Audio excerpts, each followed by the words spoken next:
I use Facebook myself for my private life, keeping in touch with some friends in France and around the globe. But I don't know how you could use it with a class. Marie Guillaumarc is a French teacher at Cavendish School in East Sussex. She's been teaching for 5 years. Marie has limited knowledge regarding the use of online communities in the classroom, but wants to learn more. So we've challenged her to find out as much as she can about online communities and to plan and deliver a lesson to her students using the technology. Following her progress through the challenge, you'll discover, among other things, about social networking between schools, the benefit of a school wiki, what an avatar is and how it can help with learning, and how to protect your pupils' privacy online. If you want to give it a go yourself, there's a range of useful support materials on the page for this programme on the Teachers TV website, including short how-to videos and case studies from other key stages and subjects. We're taking Marie to Whitehouse Common Primary School in Birmingham to meet a teacher who's a great believer in using online communities in class. I'm really excited about meeting with Lisa because I think it's always brilliant to see teachers actually doing something new that you have never done yourself.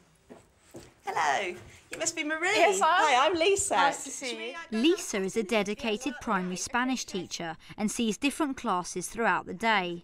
In her first lesson, she's going to introduce Marie to Twitter. Although her pupils aren't yet old enough to use Twitter, Lisa can display her own Twitter page in class to work with. Twitter is a way of social networking where people comment in short sentences, called tweets, about what they're doing. You can write your own or follow tweets from family, friends and celebrities, online or via your mobile phone. To get the lesson started, Lisa has put out a tweet asking her friends what their favourite animals are. Right, all these people have answered my question, can you see? So we've got Krisha says, my favourite animal is an eagle. Kenny says, the dog. My favourite animals are chickens. This lady lives in Turkey and she's answered our question. Can you see what she's written? She says, mi animal preferido es un gato. Can anyone guess what they think that might mean? In the Year 3 lesson, we used Twitter as a way of kind of starting the lesson and drawing the kids into the topic. Yep. Taking it beyond what their favourite animals might be and perhaps bringing in the outside world into it. And it was really useful, I think, because some people tweeted in Spanish. So rather than teaching the children some words, I could just point to the board and say, what do you think that is? Lisa is now off to visit her Year 4 class, who are working on an e-languages project. It's an interesting example of making the most of online communities. The e-languages website is one place that encourages e-twinning, where projects are set up and responded to by an online community of schools around the world. Lisa has found a teacher in Argentina who has set up a project asking teachers and pupils what their school is like. In pairs, I'd like you to do me a PowerPoint slide or a Word document about your school.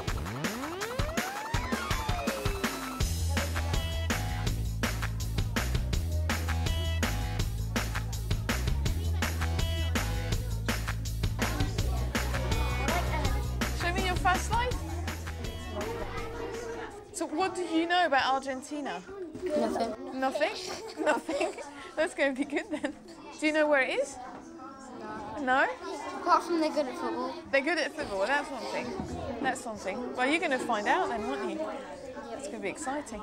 So what do you think they would study that you don't, or?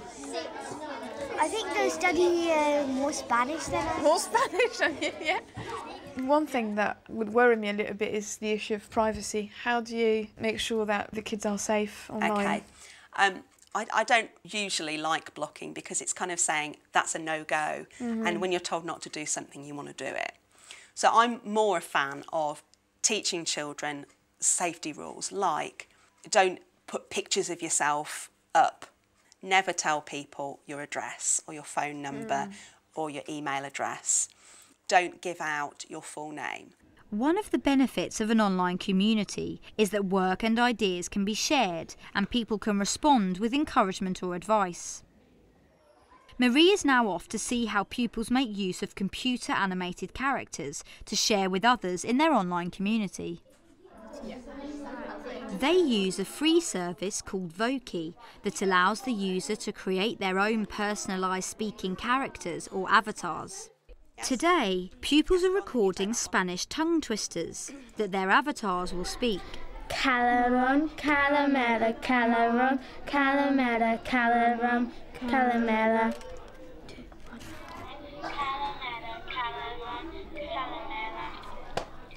What would you say the students got out of Voki, learning-wise?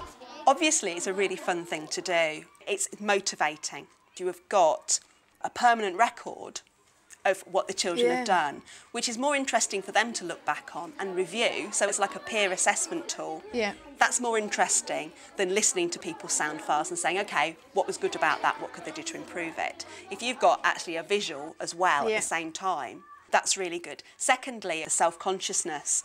It takes that away. It takes that away as well, because it's not them talking, it's the sheep or Britney Spears or whoever it is. Yeah. And it can be anonymous. And also it's safe for you to publish in a public space like your school website, because the children's faces aren't on it. In an attempt not to overload the school website, Lisa has created her own school wiki where the avatars will sit. So you mentioned wiki space. What is it? Okay. How do you do it? It's kind of like a website and also like a file sharing place. Right. Like a scrapbook, where the whole class can contribute their little bit to make up one big book. If you're watching this on the Teachers TV website, look below for a short video showing you how to create your own wiki. I started a wiki as a way of saving the children's work so that they had a space that was theirs where everything that we do can be saved on it. Now, a wiki space can have as many or as few people editing it that have the ability to add to it as you want. Right. And the kids can access it from home? Yes, the kids can access it from home. Lisa's final class of the day is accessing an online community through a website called VoiceThread. This offers a collaborative multimedia slideshow that can hold videos, images and comments. Users of the site can make their own slideshows and view and comment on others from around the world.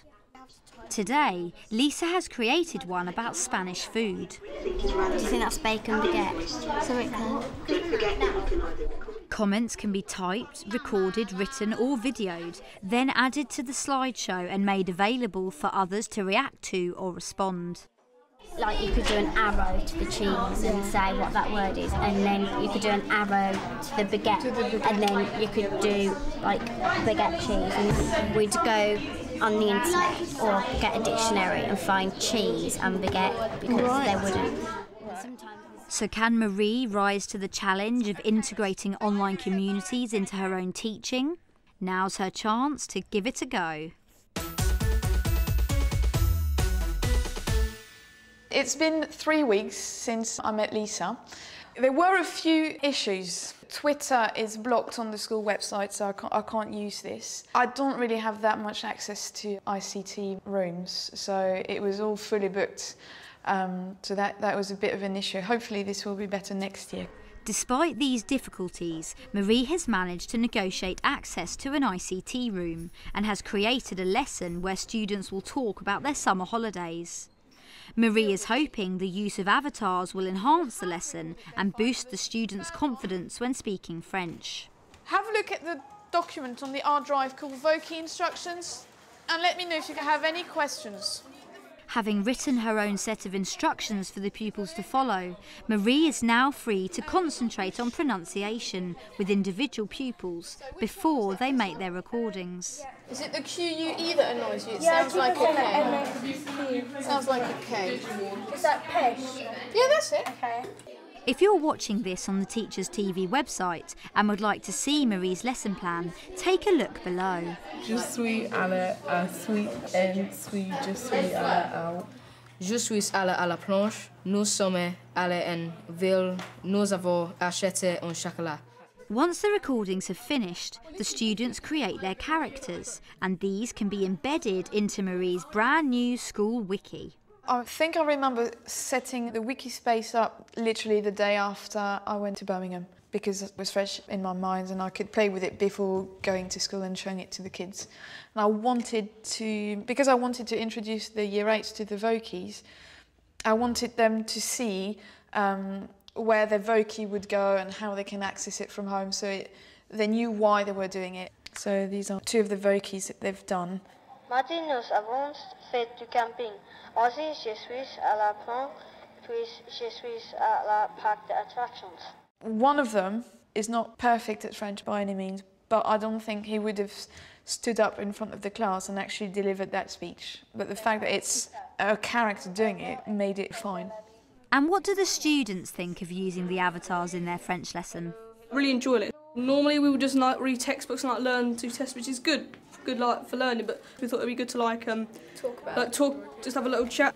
Because we still read it, but it's more fun and we get more enthusiastic by doing this instead of in the textbooks. It's practical, get to learn. We can view it from home, and also it's an advantage because our parents can see it and what we're learning in school and how we're progressing in a way. Marie has also been using the eLanguages website. This site is targeted mainly at language teachers. However, there are many other international school community sites which can be utilised for different key stages and subjects. So one of the projects I've got that I've created on the languages is Singing in the Foreign Language project. So students in France send us a song, they sort of challenge us to sing it. We sing it, record it, and then we put it on the website so they can listen to it. And then we send them a song and they do a similar thing.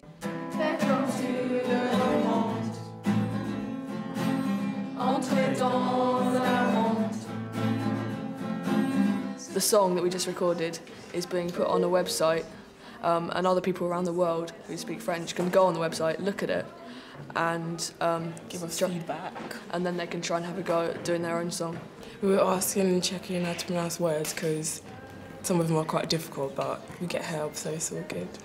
It makes a difference doing something that other people around the world will know we've done, because we know from that how well we have done. And because we're learning something new, it's quite an achievement for us because at least we can speak French kind of thing, so it's a good thing. So after Marie's jam-packed day, what are her thoughts about using online communities in class? I will definitely continue using online communities, and we're going to do more and more of this sort of projects.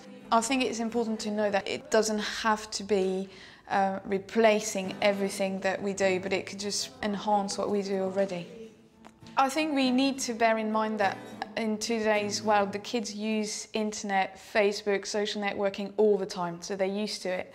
It's nothing difficult for them. It brings, I think, the work we do in class alive if they can have people from around the world assessing their work, discussing what's happening. It just makes it real. If you're watching this on the Teachers TV website and are interested to see how teachers of different subjects and key stages use online communities in the classroom, then have a look at our short films below.